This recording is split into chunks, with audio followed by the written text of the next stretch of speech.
Aussi, on va continuer bien sûr de suivre avec beaucoup d'intérêt l'évolution de cet assaut en cours, une intervention des forces de l'ordre en ce moment même à la prison d'Alençon. Une série de détonations ont été entendues il y a quelques minutes à peine, Guillaume Bertrand.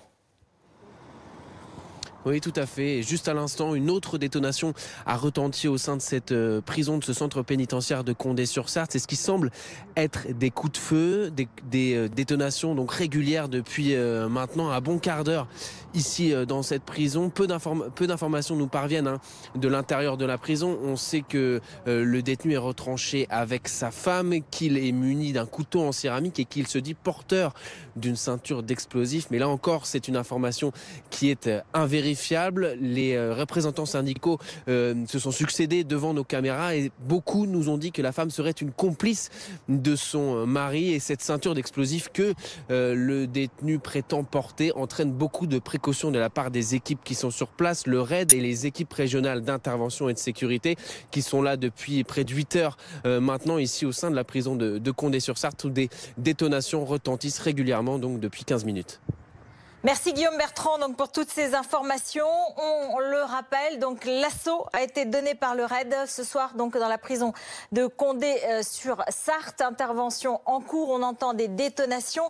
Le détenu radicalisé de 27 ans qui a grièvement blessé 2 surveillants au couteau était toujours retranché il y a encore un quart d'heure à peu près dans l'unité familiale de cette prison avec son épouse et donc des équipes d'intervention de Rennes et du RAID, son unité d'élite de la police nationale, sont arrivés dans la journée au centre pénitentiaire et apparemment en ce moment même, comme nous l'explique Guillaume Bertrand, l'assaut est donné, est en cours. Évidemment, on doit attendre ce qui se passera. Cécile Olivier, vous êtes avec nous. Vous avez suivi bien sûr les événements depuis le début de la journée. Ça a été immédiatement établi comme une attaque terroriste. C'est ce qu'a dit tout de suite la garde des Sceaux, parce que le profil du détenu est connu et reconnu comme tel. Oui, alors comme vous dites, donc Nicole Belloubet, lors de sa conférence de presse, a parlé d'une attaque terroriste. Il y a plusieurs éléments. D'abord, ce détenu, comme vous dites, était connu depuis 2010 pour sa radicalisation. Il avait d'ailleurs été condamné, alors qu'il était déjà en prison pour des faits de droit commun, à 1 an de prison supplémentaire pour apologie du terrorisme, parce que fin 2015, il avait remimé la scène de la tuerie du Bataclan dans la cour de la prison de Mulhouse. Il avait également, selon plusieurs sources, crié Allah Akbar au moment de l'attaque. Donc Dieu est le plus grand en arabe, ce qui est une façon de revendiquer son acte. Et puis les surveillants pénitentiaires, comme les policiers, comme les militaires, sont des cibles symboliques. Et d'ailleurs, c'est le parquet antiterroriste qui a été saisi de l'enquête, une enquête qui a été confiée aux unités spécialisées, donc la SDAT, la sous-direction antiterroriste de la police judiciaire, la DGSI et la PJ de Rennes, qui sont donc chargés de cette enquête et qui devront notamment, entre autres, étudier les connexions de ce détenu avec d'éventuelles autres personnes radicalisées, ses contacts, voir s'il a pu être influencé par quelqu'un. Cette prison, c'est une prison moderne, c'est une prison dans laquelle il y a un peu moins de détenus que de places, ce qui est rarissime pour les prisons françaises aujourd'hui. Caroline Abadie, vous êtes députée de La République En Marche de l'Isère, coprésidente du groupe d'études des prisons et conditions carcérales à l'Assemblée nationale. C'est assez paradoxal parce que on a déjà eu des attaques de gardiens de prison par des détenus radicalisés. La garde des Sceaux s'était rendue sur place, elle est venue, elle a annoncé des mesures et pourtant les mêmes incidents se déroulent de nouveau. Rien n'a changé depuis le dernier incident extrêmement grave qui ressemble tout à fait à ce qui est en train de se passer. Ce que je sais, moi, c'est qu'il y a des budgets qui ont été votés, il y a des moyens qui ont été donnés. Après, à savoir si ça a déjà été déployé ou si dans toutes les prisons de France, on a partout distribué, on en parlait tout à l'heure, ces gilets par lame et par coup. Je pense qu'à ce moment-là, oui, parce que donner un tout petit peu de temps au temps, mais ensuite, effectivement, rapidement évaluer si toutes les prisons ont reçu le matériel, surtout quand on a une prison comme ça qui est une des plus sécurisées, et qui a raison doit l'être. Voilà, c'était en janvier 2018 à Vendin-le-Vieil où il y avait donc une agression contre l'arme blanche contre les surveillants et à ce moment-là, beaucoup d'autres mesures ont été annoncées. Stéphane Barrot, vous êtes secrétaire général adjoint de l'UFAP UNSA Justice et vous pensez que les choses ont évolué. Là, je vous rappelle qu'en ce moment même se déroule cet assaut du RAID pour essayer de contenir et d'avoir la reddition de ce détenu radicalisé qui a grièvement blessé deux surveillants. Des choses ont changé depuis janvier 2018 ? Non, je le disais auparavant, ne serait-ce que par rapport au gilet par coup, par lame. C'était prévu dans le protocole d'accord que l'on a signé. C'était un gilet pour protéger le surveillant. Ça pouvait protéger le cou. Et maintenant, on est quand même au mois de mars 2019. On n'a qu'à prendre à l'enfant. Il n'y a pas de gilet par lame, par coup pour les surveillants. Ils en auraient eu aujourd'hui. On aurait peut-être évité un drame. Donc qu'on ne nous dise pas aujourd'hui que l'administration pénitentiaire fait le forcing pour mettre en avant ces mesures de sécurité, parce qu'au jour d'aujourd'hui, dans de bon nombre d'établissements, rien n'est arrivé. Nous ne comprenons pas pourquoi la ministre de la Justice ne met pas un coup de pied dans la fourmilière pour dire « mettez en place ce qui était obtenu ». Et pour l'instant, c'est un vœu d'impuissance parce que ça n'avance pas, malheureusement. Pierre-Henri Dumont, vous êtes député Les Républicains du Pas-de-Calais. C'est vrai que cette situation ne change pas beaucoup, mais en même temps, que faire de plus quand on a affaire à des peines très longues dans lesquelles c'était un des problèmes parce que il y a l'aspect détenu radicalisé, il y a la radicalisation en prison comme l'a expliqué Cécile Olivier il y a un instant, mais il y a l'aspect peine extrêmement longue qui font qu'à un moment donné, ces hommes-là, en l'occurrence, cette femme-là qui est venue, puisque c'est cette femme enceinte qui vient lui porter secours, qui vient au parloir et qui apparemment pourrait être, elle, la porteuse du couteau en céramique qui a échappé à la surveillance des détecteurs. Comment empêcher ces hommes-là de jouer le tout pour le tout, de tenter des actes de ce type qui portent atteinte à la sécurité des gardiens ? Non, mais la première chose à faire, c'est d'assurer la sécurité de ceux qui sont là pour nous protéger. Les personnels pénitentiaires en font bien évidemment partie. J'ai d'ailleurs une pensée pour les deux personnels qui ont été touchés aujourd'hui, ça a été dit par ma collègue En Marche. Mais également pour les forces de l'ordre, l'ensemble des forces de l'ordre qui se font attaquer. C'est pour ça que nous proposons d'avoir des peines planchées pour tous ceux qui s'attaquent aux dépositaires de l'ordre, tout simplement, et faire en sorte qu'on arrête de penser qu'attaquer un gardien de prison, attaquer un policier, attaquer un gendarme, c'est quelque chose de parfaitement normal dans ce pays. À un moment donné, il faut aussi raison garder. Il y a déjà des circonstances aggravantes. Hein. Oui, il y a déjà des circonstances aggravantes, heureusement. Donc, de fait, en ce moment même, donc l'assaut est donné. On va être en direct au téléphone avec Christophe Coppen, qui est notre consultant sécurité. Bonsoir Christophe Coppen. Qu'est-ce qui se passe? Merci d'être avec nous. Qu'est-ce qui se passe en ce moment même? Notre reporter Guillaume Bertrand nous disait qu'il entendait, on a entendu plusieurs détonations depuis à peu près un quart d'heure. Qu'est-ce qui est en train de se passer selon vous? L'environnement pénitentiaire, c'est un environnement de contraintes pour éviter les évasions. Donc c'est un environnement qui est défensif. C'est extrêmement difficile d'intervenir dedans. Ça veut dire que les unités d'assaut doivent préparer le terrain. Et il est tout à fait possible en fait qu'elles créent les conditions pour pouvoir mener un assaut dans de bonnes dispositions, c'est-à-dire faire une effraction par exemple de certaines portes, ouvrir certaines grilles. Et donc les détonations que l'on entend, eh bien, peuvent avoir un lien tout à fait donc précis par rapport à cette préparation. D'accord, mais donc le plan, il se prépare depuis ce matin, en fait, du côté du RAID, du côté des unités d'élite qui interviennent. On découvre et on étudie le plan de la prison et on essaye de voir de quelle façon on peut intervenir. Alors les plans sont étudiés avec minutie de manière à ce que l'on puisse avoir toutes les options, les opportunités possibles. Ensuite, eh bien, le temps joue pour nous, en fait, pour les unités d'intervention, puisque la fatigue aidant, la détermination faiblissant, eh bien, la personne va pouvoir peut-être se retrouver dans une situation de difficulté qui sera propice à pouvoir l'interpeller.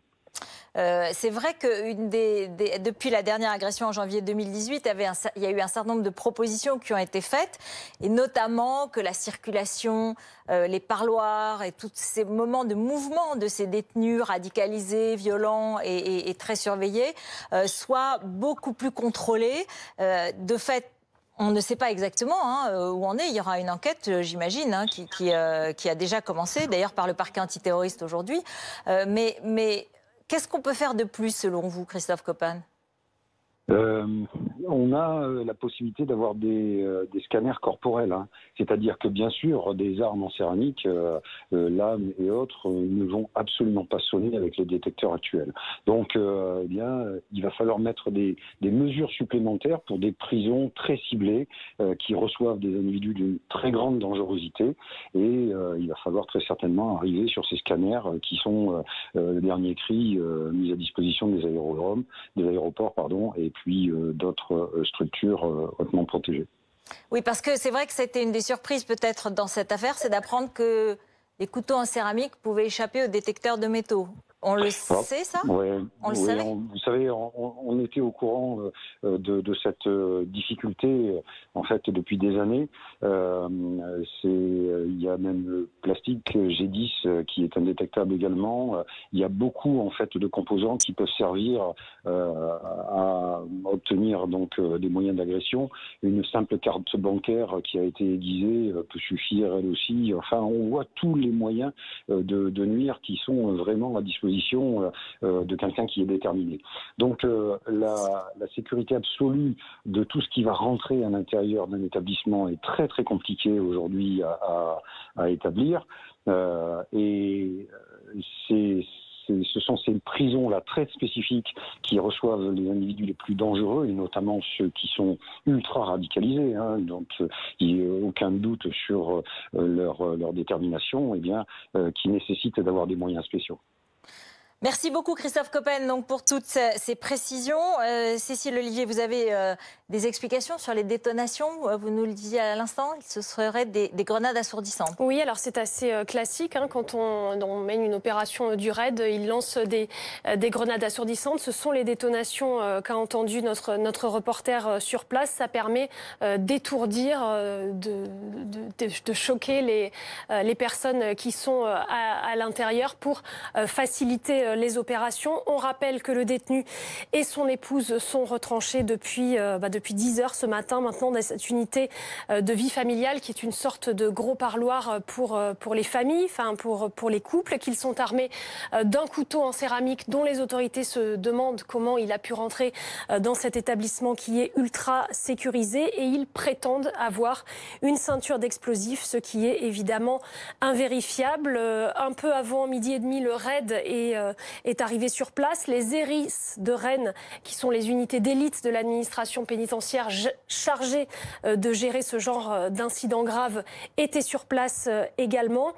Et donc, les négociateurs ont d'abord tenté un premier contact. C'est ce qui se passe généralement pour essayer un petit peu de cerner ce que veut le terroriste, essayer de voir quelles sont ses motivations, voir s'il réclame quelque chose et s'il y a moyen de l'amener à se rendre, si possible, sans effusion de sang. Il y a eu un premier contact qui, visiblement, a échoué. Et donc, depuis maintenant 20 minutes, une demi-heure, ces détonations qu'on entend sur place. Donc, apparemment, des grenades assourdissantes. La priorité, là, étant, bien entendu, d'attraper ces deux personnes vivantes. Il y avait, à côté de cette unité de vie familiale, un détenu qui était là également, qui est quelqu'un qui est condamné pour terrorisme, mais qui n'a a priori rien à voir avec l'agression de ce matin. Et lui s'est rendu un peu avant 15 heures. Donc la place était, tout était possible pour une opération. Et donc une opération est en cours avec le jet de grenades assourdissantes. On ne sait pas bien sûr encore ce que ça va donner. Peut-être qu'il y aura une accalmie et que ça reviendra, que ça reprendra plus tard. Pour l'instant, c'est en cours. Alors, on a appris donc dans la journée, évidemment, que ce détenu, Michael Chiolo, est suivi par le renseignement pénitentiaire, parce que c'est vrai que ça fait partie, évidemment, maintenant, le renforcement du renseignement pénitentiaire est aussi une des mesures qui a été annoncée, qui est maintenant totalement effectuée, mais qui, néanmoins, il n'était pas à l'isolement et il ne se trouvait pas dans le quartier pour radicaliser, ouvert dans cette prison en septembre dernier. Et c'est là qu'un certain nombre de questions se posent. Sur quels critères on décide l'isolement ou de mettre un détenu dans le quartier pour radicaliser? Oui, parce que comme vous le disiez, en plus on est dans une prison, une des plus sécurisées de France, donc on aurait pu imaginer qu'on avait déjà tout bordé. Il était quand même dans le bâtiment, si j'ai bien suivi cette journée, il était dans le bâtiment le plus sécurisé de cette prison, qui est une des plus sécurisées. Donc je pense que l'enquête va nous expliquer très rapidement, mais là moi j'ai pas ces informations non plus en ma possession, expliquer son évaluation, parce qu'effectivement c'était un détenu qui était plutôt calme, en tout cas c'est ce qui a été dit tout à l'heure sur ce plateau. Donc à savoir, est-ce que c'est ce calme, cette accalmie dans son comportement qui a fait baisser la surveillance? Je n'en sais rien. Oui, je pense que ça fera partie effectivement des éléments d'enquête pour comprendre pourquoi ce drame a pu arriver. Alors l'avocate qui l'avait défendu lors de son procès en 2015, je cite l'AFP qui nous décrit un peu le profil, décrit un garçon intelligent, cultivé, sans formation ni profession, devenu un peu vagabond. Et vous l'avez dit, Cécile, qui en fait s'est converti en prison après avoir commis un assassinat extrêmement cruel, on y reviendra, et qui a rencontré sa compagne en prison. Il avait écrit à quelqu'un après sa conversion pour qu'on lui trouve une épouse.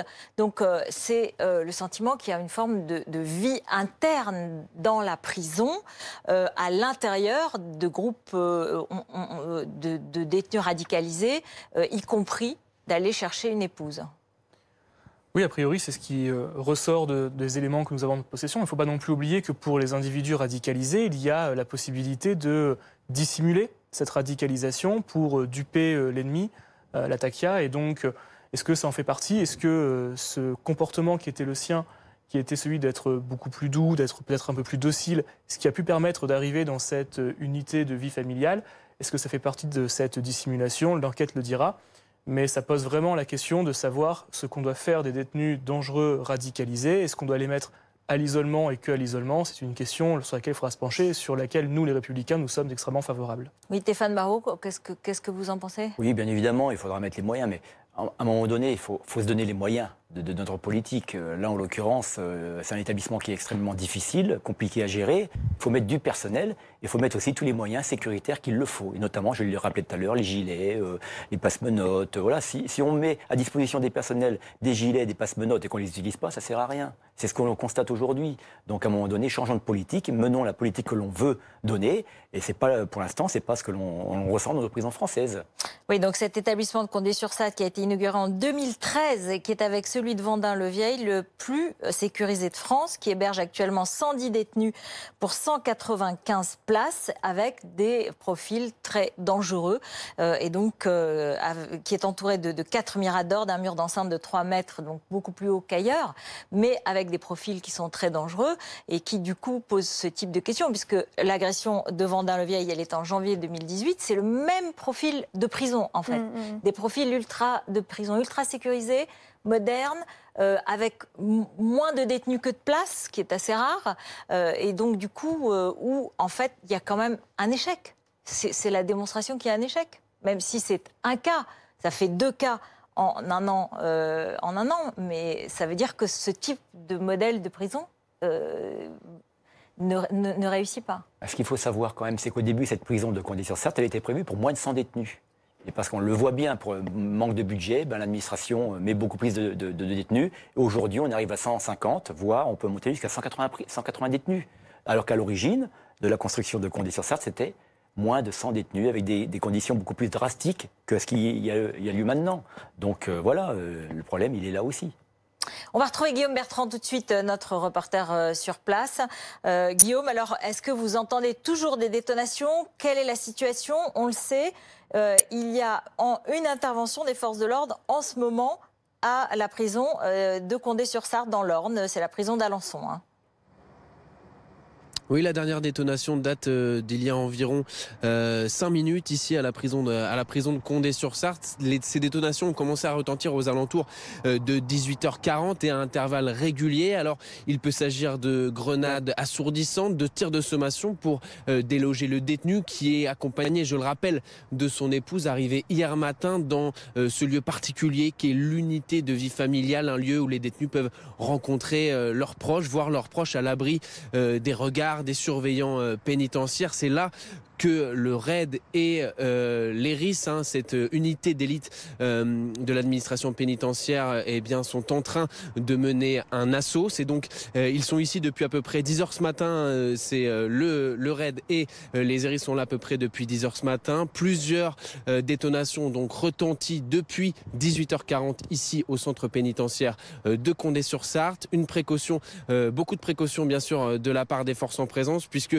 le détenu est muni d'un couteau en céramique et il prétend porter également une ceinture d'explosifs, une information qui est pour le moment invérifiable. Voilà, et on l'apprend, donc Nicole Belloubet, la garde des Sceaux, se rend sur place et elle aurait rendu visite donc aux 2 surveillants blessés. Leur pronostic vital n'est pas en cause, mais les blessures sont graves, bien sûr. Et c'est définitivement un métier extrêmement difficile, de plus en plus difficile, notamment dans ces profils, par exemple, de djihadistes radicalisés. Dans ces prisons-ci, oui, c'est très difficile. Dans toutes les prisons, en fait, ça va être difficile parce que de toute façon, il y a énormément de contraintes. On a parlé de la surpopulation, on a parlé d'énormément de choses.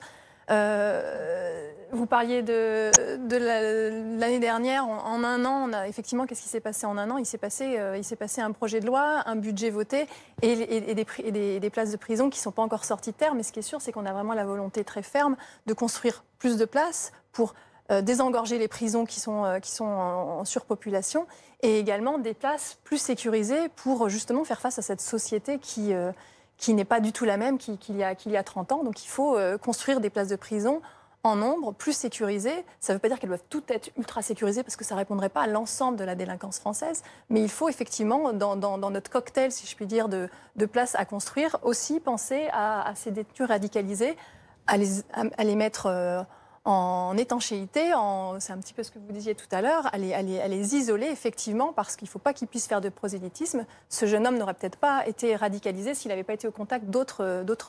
On connaît cette question depuis au moins 2 ou 3 décennies et on a l'impression quand même que ça existe toujours, bien sûr. Oui. Alors je rappelle le profil de cet homme de 27 ans qui avait été condamné en décembre 2015 pour avoir étouffé un homme de 89 ans après l'avoir séquestré et momifié, je cite, à son domicile près de Metz en 2012. Et ensuite condamné à 1 an de prison pour apologie de terrorisme au cours de sa détention à Mulhouse, après le Bataclan, qui avait en quelque sorte voulu, avec ses co-détenus, rejouer, je cite, l'attaque du Bataclan. Un profil très typé et très agressif et très difficile à gérer, donc avec cette surprise qu'il soit plutôt dans une unité familiale qu'à l'isolement comme peut-être d'autres. Oui, c'est ce qu'on disait tout à l'heure, c'est-à-dire qu'une personne radicalisée puisse bénéficier d'une unité de vie familiale, ça semble totalement hallucinant. Les détenus radicalisés qui ont été condamnés au cours de leur première peine pour radicalisation, je ne vois pas en quoi ils auraient le droit d'être ailleurs que dans une cellule à l'isolement. Il y a des questions qui ont été évoquées sur la question de la surpopulation carcérale, pas dans cette prison-là, mais sur d'autres, au moment où il a pu être contaminé par cette idéologie néfaste. Et les difficultés de recrutement au sein de la pénitentiaire, les salaires, la question de la grève qui avait également eu lieu il y a cela quelques mois. Aujourd'hui, est-ce que les réponses ont été apportées ? Malheureusement, je ne le crois pas. Et le nombre de places de prison annoncées en construction dans le plan pluriannuel par la garde des Sceaux ne répond pas du tout à la question de la surpopulation carcérale aujourd'hui. On parle de 7000 places alors que Emmanuel Macron en avait proposé 15 000 durant sa campagne et que c'était déjà en dessous de ce qu'il fallait faire et que la principale idée de la garde des Sceaux pour vider les prisons, c'est de ne pas faire purger les petites peines de prison de moins de 1 an et de développer le milieu ouvert. On voit bien en cela qu'elle poursuit la politique de Mme Taubira. suis pas tout à fait d'accord, effectivement. Caroline Abadie. Oui, il n'y a pas de poursuite. C'est pas parce qu'on a décidé qu'il n'y aurait pas de petites peines de prison qu'on a imaginé que ça viderait les prisons, parce que c'est très marginal en fait le nombre de détenus qui sont concernés par ces très courtes peines. C'est l'étude d'impact qui le disait. C'est vraiment marginal. Donc c'est pas l'idéologie, c'est pas de vider les prisons en supprimant les petites peines de prison. C'est juste que les petites peines de prison désociabilisent énormément et que c'est pas des peines de 1 mois dont on parle ce soir. Bien sûr, c'est un détenu qui a pris 30 ans. Donc on parle pas du tout du même type. Oui, il est libérable en 2038 et donc ça explique aussi évidemment ces peines longues quand même, le fait qu'il y ait des actes complètement ou désespérés ou en tout cas extrêmement agressifs, extrêmement violents et extrêmement dangereux pour la société et pour l'environnement. On n'a pas prévu de garder ce genre de public.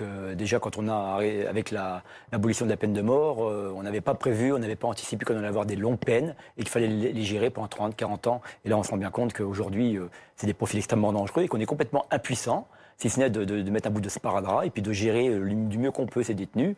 Mais bien évidemment, il faut y mettre les moyens. Il ne faut pas non plus les mettre dans des bunkers, mais il faut certainement développer un système carcéral qui réponde à tout ça. Et pour l'instant, on n'a pas la réponse et on n'a pas non plus la volonté politique de gérer ces détenus avec les moyens qu'il le faut. Parce que les moyens, on ne les a pas. On les a pas. Quand on voit le nombre de personnel pour gérer les prisons françaises, on se rend bien compte qu'on est complètement impuissant et le surveillant, il est là pour ouvrir et fermer des portes. Le cœur du métier n'est pas là. Donc il faut réfléchir à tout ça.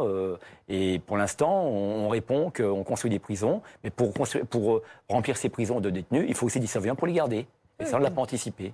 Alors, il y a eu des campagnes, entre guillemets, d'embauche pour des gardiens de prison, parce que c'est un métier très difficile, mais c'est aussi un métier difficilement attractif, enfin, qui est compliqué, évidemment. C'est un peu ce que j'arrive pas à comprendre. Je comprends qu'on en ait cette image, mais quand on visite... donc je co-préside avec Joachim Pueyo le groupe d'études prison et conditions carcérales. On visite énormément de prisons. Et je trouve qu'on a dans nos prisons françaises une force vive incroyable, des gens qui ont une foi incroyable. Et bien sûr, quand on manque de moyens pour faire ce métier, vous allez me le dire, il faut beaucoup de foi dans son métier, mais qui remplit une mission absolument essentielle pour notre société. Et je n'arrive pas à comprendre ce manque d'attractivité. Il y a effectivement des problèmes de salaire et de catégories qu'on pourra pointer du doigt, qu'on a essayé aussi...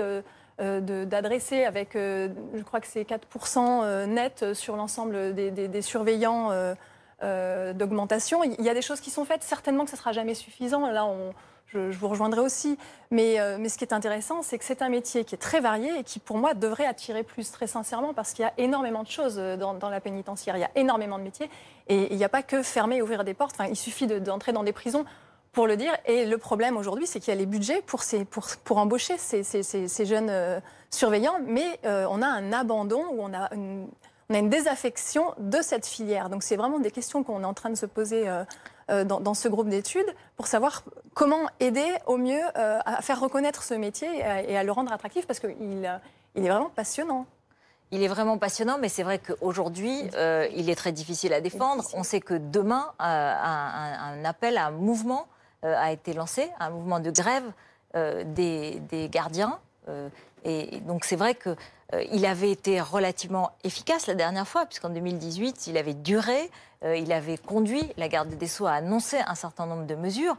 Et encore une fois, c'était en janvier 2018, il y a 1 an et 2 mois, dans le même type de prison. Des prisons hyper sécurisées, des prisons modernes, des prisons dans lesquelles ce n'est pas la question ni de l'effectif, ni de la situation générale, mais plus peut-être le profil des détenus, surtout, qui pose question. Oui, c'était une question. L'année dernière, on a obtenu des avancées sécuritaires. Encore faut-il qu'elles se mettent en place. Et ce n'est pas du tout le cas. C'est ça qui est paradoxal. C'est qu'on obtient des avancées significatives en termes de sécurité, les passe-menottes, les gilets par coup, par lame. Et on se rend compte qu'au bout d'1 an, bientôt 1 an et demi, il n'y a rien sur le terrain. Et c'est où que ça bloque? C'est ça que je ne comprends pas. C'est où que ça bloque? Il faut faire quelque chose. Alors, je reviens avec vous, Cécile Olivier, sur le profil de Michael Chiolo, qui est donc en ce moment même retranché avec son épouse enceinte, qui serait celle, il faut bien sûr le vérifier par l'enquête, serait celle qui a introduit le couteau en céramique qui a permis de blesser, hélas, 2 gardiens. assez grièvement, mais dont le pronostic vital n'est pas en jeu en ce moment. Qui est-il? Et évidemment, la question, c'est est-ce que c'était prévisible? Alors d'abord sur la complicité de l'épouse, effectivement c'est un soupçon de l'administration pénitentiaire, enfin des autorités qui se demandent comment ce couteau en céramique a pu rentrer dans la prison. Tout ça reste à démontrer. Sinon pour son profil, comme je vous le disais, c'est quelqu'un qui a été condamné à 30 ans de prison pour enlèvement et séquestration suivie de mort. Condamnation prononcée en 2014, des faits qui remontent à 2012, à l'époque avec 2 complices alors qu'il était âgé d'à peine 20 ans. Michael Chiolo avait volé, agressé et finalement tué à son domicile un octogénaire, un homme de 89 ans, ancien résistant, ancien déporté et rescapé du camp de concentration de Dachau. On a pu joindre ses avocats de l'époque qu'il avait défendu pour ce procès. Et ces avocats parlent d'un homme qui était intelligent, cultivé, isolé, en rupture familiale. Il raconte par exemple que sa famille n'était pas venue le voir à ce procès.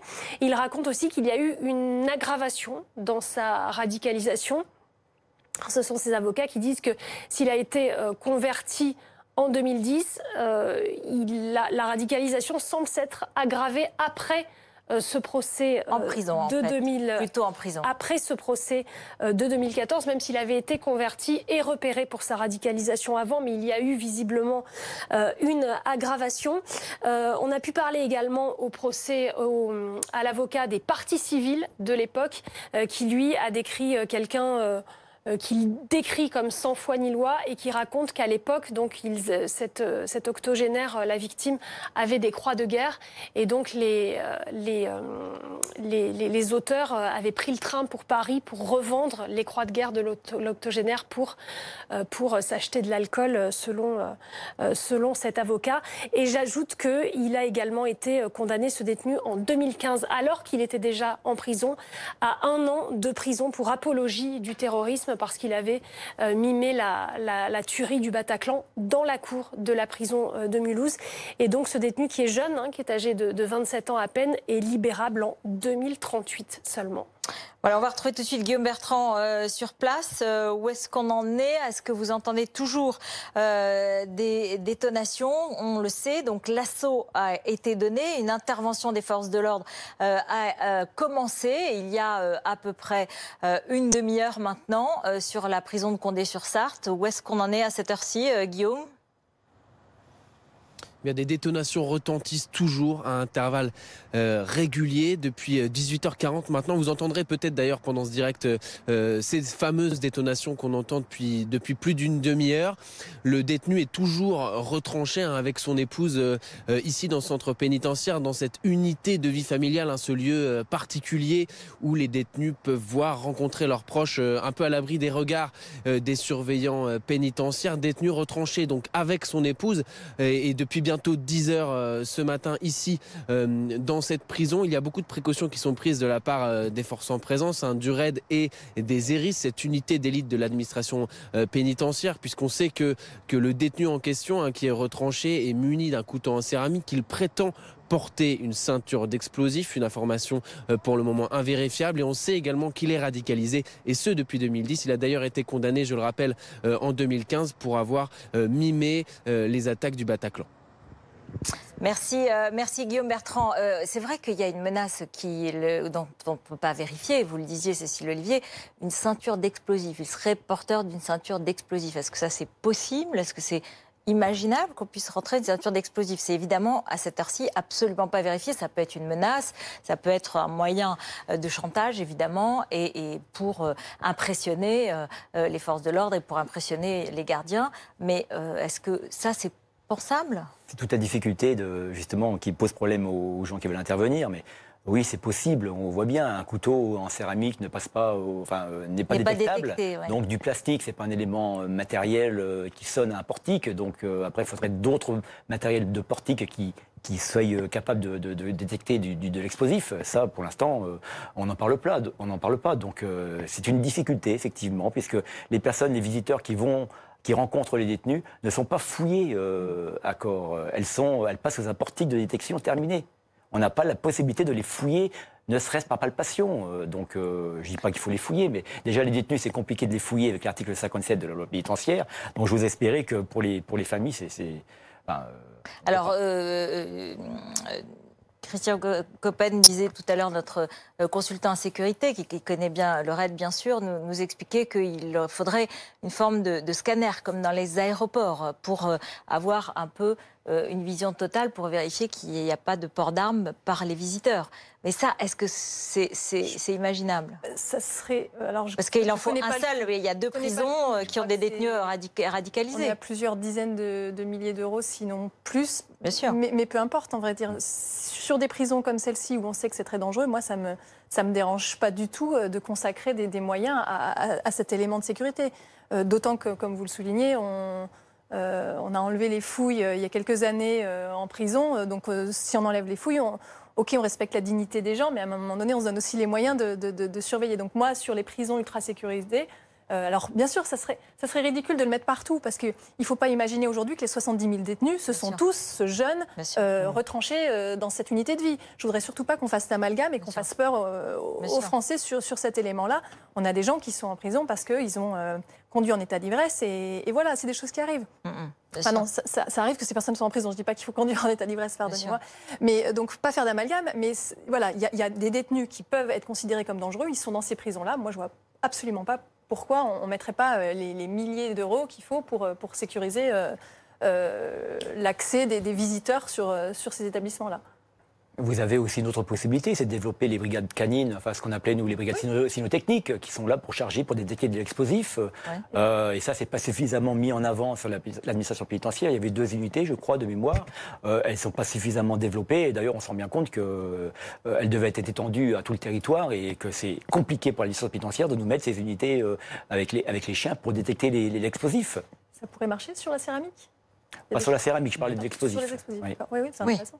Oui, c'est sûr que ça c'est... Alors, on peut prendre le problème complètement différemment. Pardonnez-moi, je vais peut-être dire l'inverse de ce que je disais, mais ce sont des prisons qui sont peuplées, en l'occurrence, par des détenus radicalisés très dangereux, qui parfois ont des peines, donc 30 ans.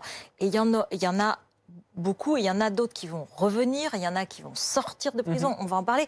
Mais d'une certaine façon, il y a eu une attaque l'année dernière, en 2018, et il y en a une maintenant. Ce qui veut dire aussi que les autres, malgré tout, sont bien gardés. Et est-ce qu'on a des éléments d'analyse sur ce qui se passe pour eux en prison, comment ils peuvent en sortir un jour? Est-ce que c'est un chemin quand même? Parce qu'on ne peut pas non plus avoir une perspective qui est seulement de les garder en prison ad vitam aeternam. C'est une question qui peut devenir très très importante. C'est une question qui est majeure.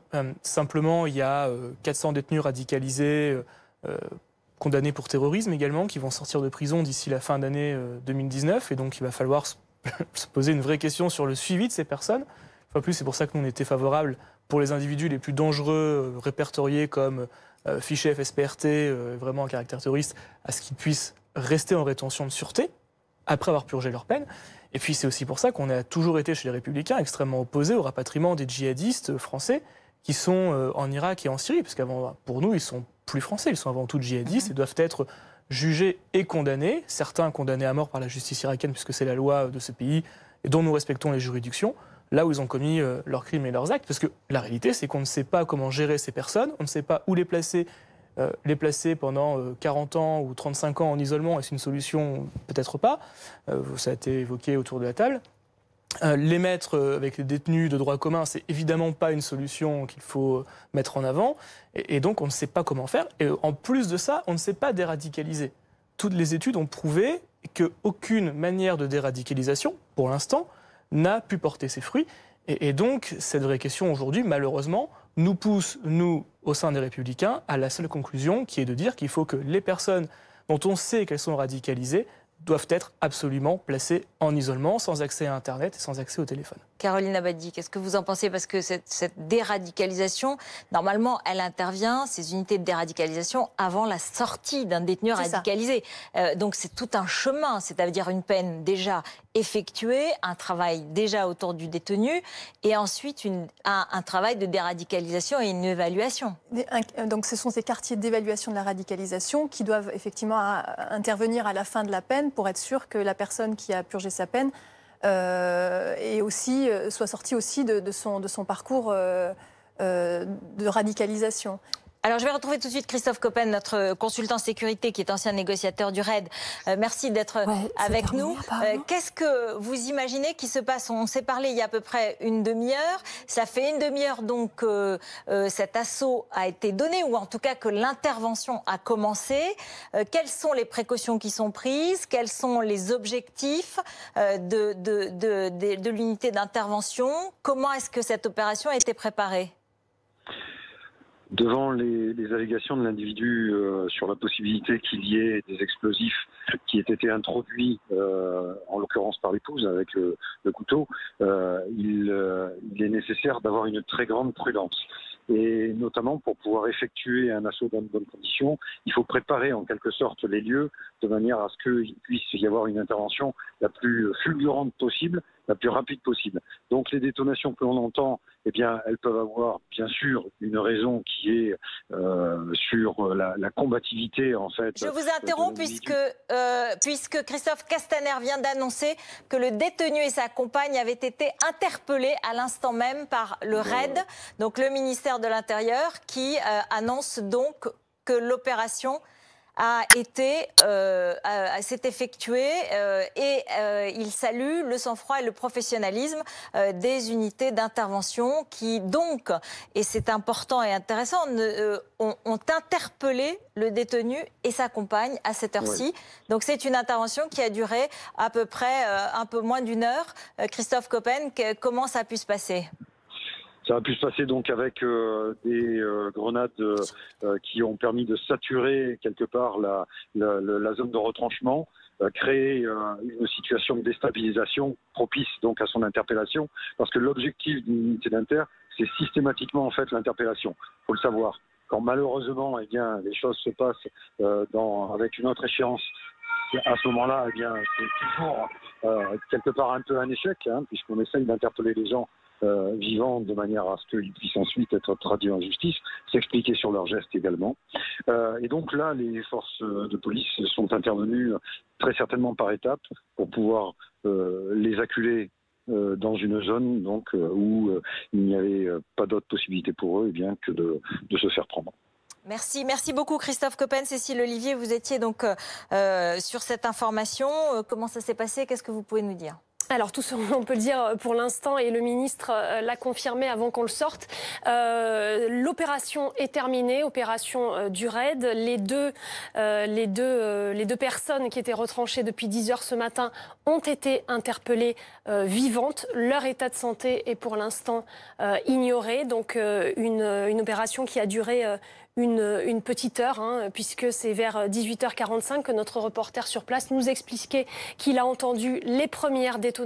On nous disait alors qu'il s'agissait de grenades assourdissantes qui sont souvent utilisées par les forces d'intervention pour étourdir les personnes qu'on veut interpeller, pour essayer de créer un effet de surprise. L'opération a duré 1 heure et donc ces 2 personnes qui ont été interpellées vivantes. Un homme de 27 ans, condamné à 28 ans à 30 ans de prison en 2014, connu pour sa radicalisation, et son épouse donc qui est fortement soupçonnée de complicité. On ignore pour l'instant leur état de santé. On est en direct avec Jean-Michel Fauvergue, le député de La République En Marche et surtout l'ancien patron du RAID. Bonsoir, merci.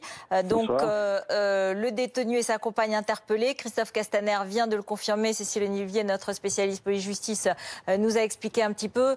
À votre avis, donc comment ça s'est passé? Qu'est-ce que vous savez sur le déroulement de l'opération?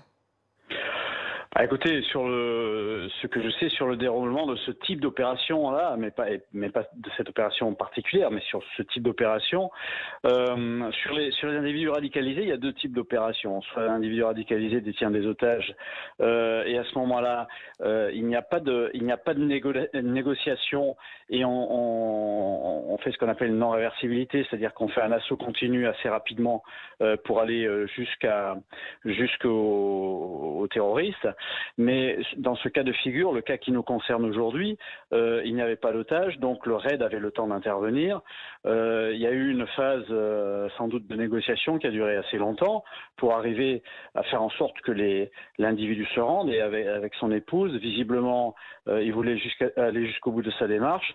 Donc l'assaut a été décidé par le chef du RAID avec des moyens techniques particuliers. Alors, vous avez parlé de grenades assourdissantes, et il y a eu certainement des grenades assourdissantes, peut-être d'autres types de moyens techniques qui permettent de progresser de manière sûre, quoi. D'accord, donc on évoquait quand même la situation des détenus radicalisés dans ce type de prison. On parlait du fait que l'année dernière, en janvier 2018, la garde des Sceaux avait fait un certain nombre de promesses pour améliorer la situation et de la protection des gardiens dans ces prisons hyper sécurisées mais peuplées par des détenus très radicalisés et potentiellement très violents. Et le représentant du syndicat UNSA tout de suite des prisons nous disait dans le fond, il n'y a pas grand-chose qui a bougé peut-être depuis un an. Est-ce que vous pouvez nous l'expliquer ?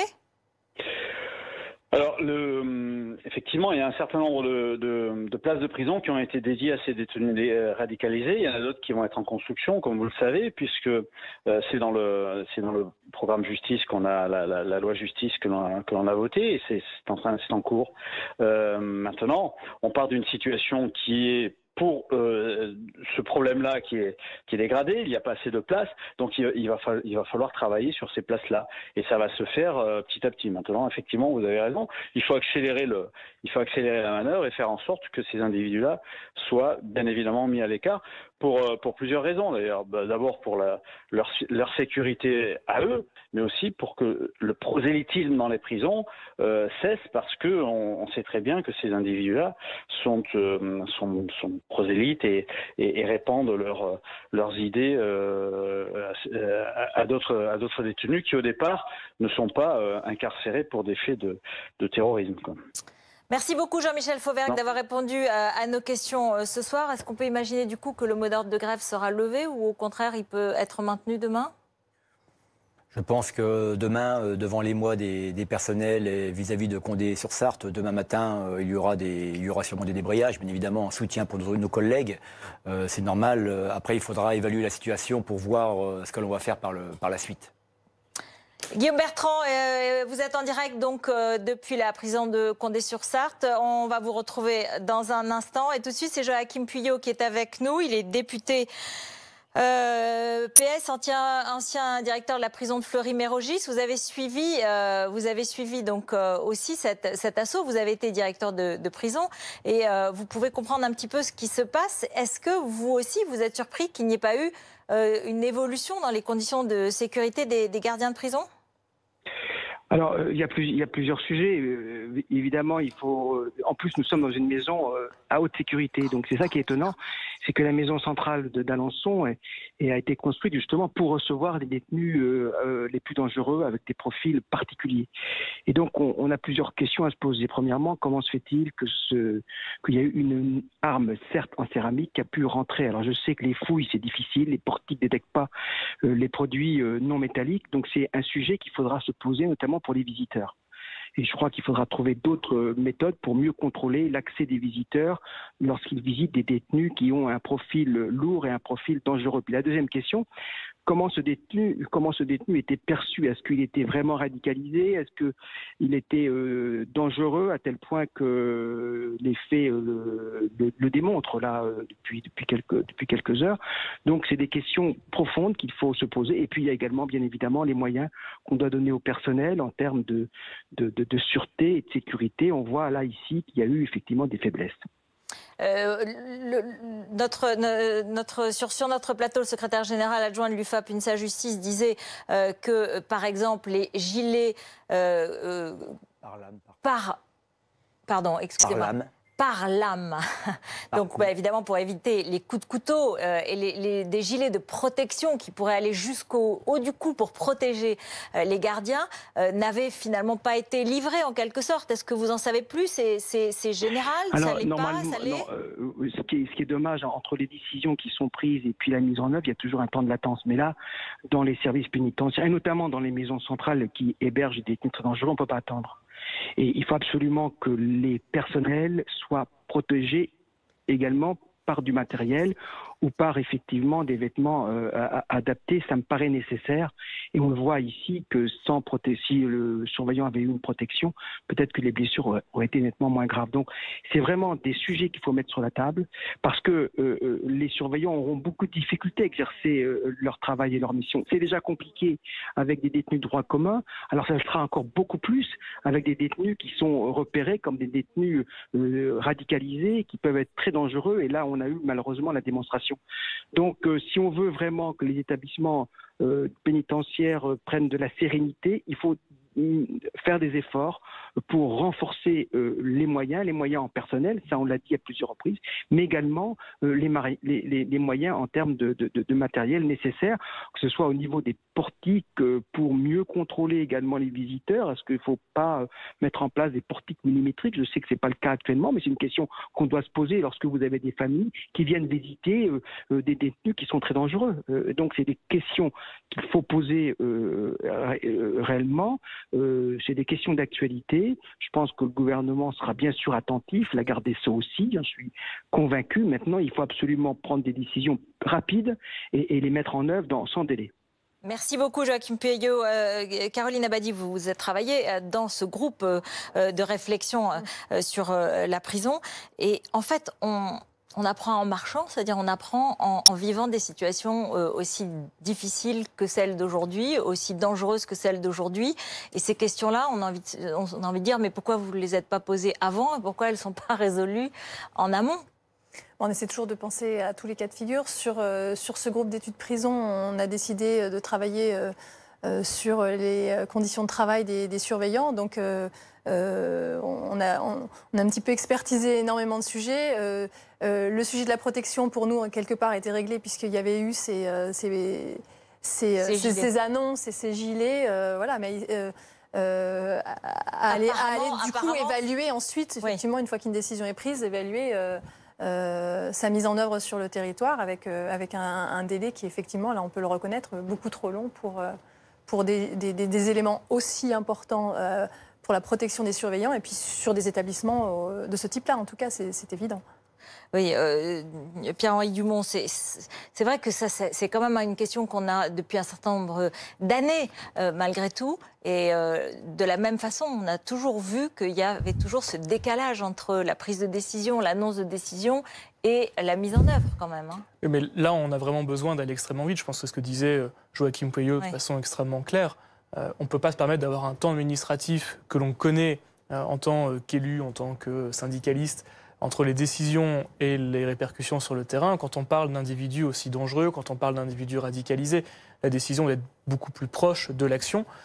Donc il y a un vrai suivi à avoir. Et puis, moi, je regrette simplement que les amendements que les Républicains ont pu déposer lors des différents projets de loi, le dernier en particulier, par exemple, sur les fouilles, n'aient pas été adoptés. C'est des sujets que nous, on avait vus. On avait déposé des amendements dessus, ça a été rejeté par la majorité et aujourd'hui, malheureusement, on le regrette très clairement. Et je pense que c'est vous qui le disiez tout à l'heure, mais il y a plus de fouilles quand un spectateur va voir un match de football que quand une famille vient voir un détenu, en particulier dans ces prisons. Et il y a vraiment une faille quelque part et malheureusement, là, on l'apprend en marchant, pour reprendre votre expression, mais il y avait peut-être des moyens d'aller un peu plus loin, par exemple en écoutant un peu plus ce que nous pouvons dire à l'Assemblée nationale. Driss Saïd Youssef, vous êtes en direct avec nous, vous êtes président de l'Institut Léonard de Vinci, spécialiste des questions de sécurité. Vous n'avez pas été surpris par ces événements d'aujourd'hui? Non, parce que d'abord, ce n'est hélas pas le premier. Et on voit bien qu'effectivement, la situation dans les prisons est devenue extrêmement délicate, d'une part parce que nous avons aujourd'hui des individus donc, qui sont radicalisés et condamnés, ou en tout cas emprisonnés pour des faits de terrorisme qui sont en prison, et puis on a des individus qui sont des détenus de droit commun et qui se radicalisent en prison. La difficulté, c'est que même avec les différents dispositifs qui ont été mis en place, c'est-à-dire par exemple ces QER, ces quartiers d'évaluation de la radicalisation et d'autres dispositifs, notamment RIVS, qui permettent de traiter justement ces radicalisés, ne sont, j'ai envie de dire, pas très efficaces dans la mesure où le premier ne permet qu'une évaluation et le second a un effet limité. Dans le même temps, on sent bien qu'il y a quand même un gros problème, c'est cette surpopulation carcérale qui ne permet pas aujourd'hui à l'administration pénitentiaire de traiter ce fléau qui est une vraie problématique. Est-ce qu'il y a des pays en Europe ou ailleurs dans le monde où ces questions ont été mieux traitées, où il y a des réponses desquelles on pourrait s'inspirer ? Oui, mais encore une fois, il faut le ramener à la surpopulation carcérale. Vous avez des pays, notamment des pays scandinaves, où vous avez un taux de surpopulation qui est nettement moindre. En France, on parle d'un taux de surpopulation qui avoisine les 130%, même si c'est assez inégal dans un certain nombre d'établissements, notamment à la santé, qui a été livré il n'y a pas très longtemps. Je vous interromps une seconde pour vous dire que Nicole Belloubet est en train d'arriver à la prison de Condé-sur-Sarthe, et donc on voit la garde des Sceaux qui fera sans doute une déclaration dans quelques instants, en direct sur BFM TV bien sûr, avec maintenant que le terroriste et sa compagne ont été interpellés. On verra dans quel état de santé ils sont. Est-ce qu'il y a eu blessure? Est-ce que l'assaut a été donné? Et est-ce qu'ils sont vivants en tout cas? Ils ont été interpellés. On entendra bien sûr l'état des lieux et la situation par la voix de Nicole Belloubet dans un instant. Driss Ait Youssef, pardon, je vous ai interrompu. Vous parliez des pays scandinaves sur lesquels des réponses ont été données. Peu plus global qui est celui de la surpopulation carcérale. Parce que si nous avons des individus détenus pour des faits liés à des terrorismes, ou en tout cas des individus radicalisés, on sait les traiter, on peut les traiter parce qu'on a suffisamment de moyens humains, parce qu'encore une fois, il faut des moyens humains pour traiter ces individus. Et lorsqu'effectivement vous avez une surpopulation qui est trop importante, vous avez des personnels qui sont exposés à des dangers et qui ne sont pas souvent protégés, parce qu'il y a aujourd'hui des dispositifs qui permettent de protéger les surveillants lorsqu'ils escortent des détenus radicalisés, et aujourd'hui ce n'est pas le cas. Donc il faut qu'il y ait une enquête administrative qui détermine pourquoi cet individu muni d'un couteau dans sa cellule a pu blesser deux surveillants comme ça, et pourquoi ces surveillants n'étaient pas protégés. Je rappelle qu'effectivement lors de la dernière agression d'un surveillant de prison, ce dernier n'était pas protégé, il n'avait pas du matériel de protection. Donc ça c'est aussi un vrai sujet. Encore une fois, je vous le dis, c'est resituer tout ça d'un point de vue un peu plus global sur cette surpopulation et qui ne permet pas aujourd'hui à l'administration pénitentiaire de faire un travail correctement. La prison, ce n'est pas simplement un lieu où on enferme un individu, c'est un lieu où on prépare l'individu à sa réinsertion. Et si on ne le prépare pas à sa réinsertion, l'individu qui a commis cette tentative d'assassinat, cet acte terroriste ce matin, il devait sortir en 2038. Que fait-on ? Que fait-on au sein de l'administration pénitentiaire? Je dis pas, évidemment, c'est pas le personnel qui est en cause, parce que le personnel fait un travail formidable, mais que fait-on? Quelle politique nous menons? Quels moyens nous donnons à l'administration pénitentiaire pour préparer ce genre d'individus à la sortie de prison? C'est un vrai sujet. Et aujourd'hui, les politiques ne s'en occupent pas. Est-ce que dans d'autres pays, il y a des réponses concrètes?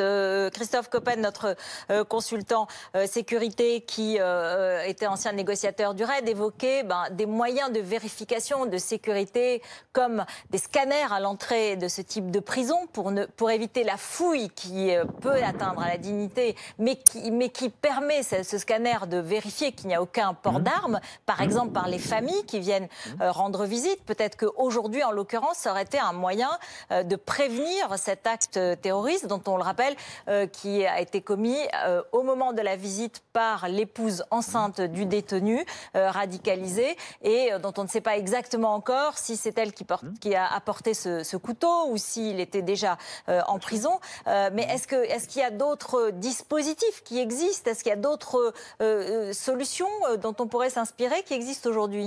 Mais vous en avez en France. Aujourd'hui, vous avez des quartiers de très haute sécurité en France où vous subissez régulièrement des fouilles. Encore une fois, il faut distinguer le bâti de l'humain. On peut parfaitement imaginer les nouvelles prisons aujourd'hui sont effectivement des prisons qui sont plutôt bien pensées, qui permettent d'assurer à la fois la sécurité des surveillants tout en emprisonnant des individus dans des conditions raisonnables. Et puis après, il y a l'humain.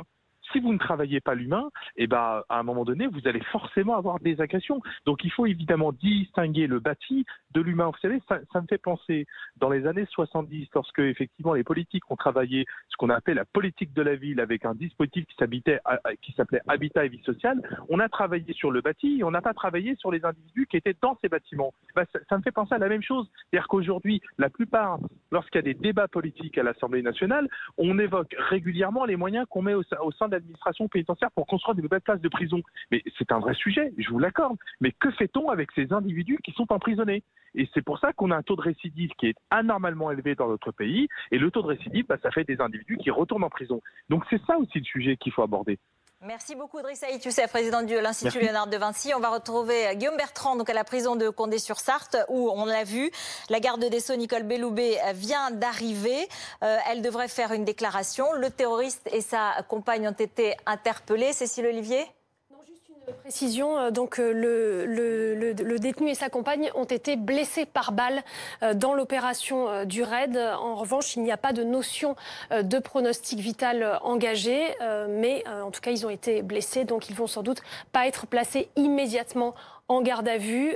Généralement, ce qui se passe, c'est qu'on les emmène d'abord à l'hôpital avant de les placer en garde à vue. Voilà, donc information de Cécile Olivier. Cette intervention et cet assaut a donc donné lieu à évidemment des détonations qu'on a entendues, mais aussi à une opération qui a blessé donc le terroriste et sa compagne qui lui rendaient visite. Les deux ont été donc interpellés vivants, mais ce soir, ils sont blessés. C'est votre information, Cécile Olivier, à cet instant.